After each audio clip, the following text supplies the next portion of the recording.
Inimesed suhtuvad liikumisharjumuse kujundamisse nagu stardiootuse pöördlugemisse. 3, 2, 1, start, millal ta siis nüüd harjumuseks kujuneb. Tõsiasi on see, et pooled inimesed, kes täiskasvanuna hakkavad sporti harrastama, langevad poole aasta jooksul välja. See, kui kaua liikumisharjumuse kujunemine aega võtab, on uuritud.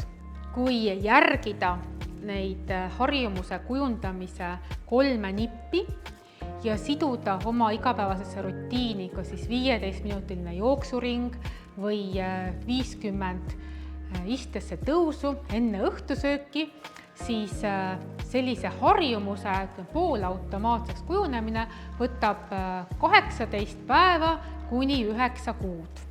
Ja tõsiasi on ka see, et 3 kuu möödudes pooled inimesed ei taju veel, et see liikumisharjumus oleks tugevalt selliseks harjumuslikuks kujunenud. Ehk et see kõik võtabki aega.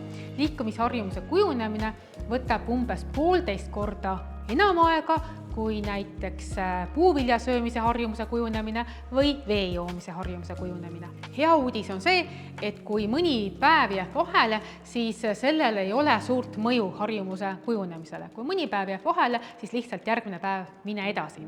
Kui aga mitu päeva jääb järjest vahele, siis nende vahele jäänud päevade mõju kuhjub ja harjumuse kujunemise tõenäosus väheneb. Paistab, et keskmiselt on vaja tegevust korrata umbes 66 korda, enne kui see hakkab harjumuseks kujunema, seega varu kannatust ja ära püssi põõsasse viska. Sellel teekonnal võivad saata sind kaaslased. Harjumused levivad sõbralt sõbrale. Jaapanis uuriti üle 65-aastaseid ja leiti, et need, kes liikusid koos teiste inimestega, said tervisele enam kasu võrreldes nendega, kes liikusid üksinda, sõltumata sellest, kui palju inimesed liikusid. Kanadas leiti sama üliõpilasi uurides.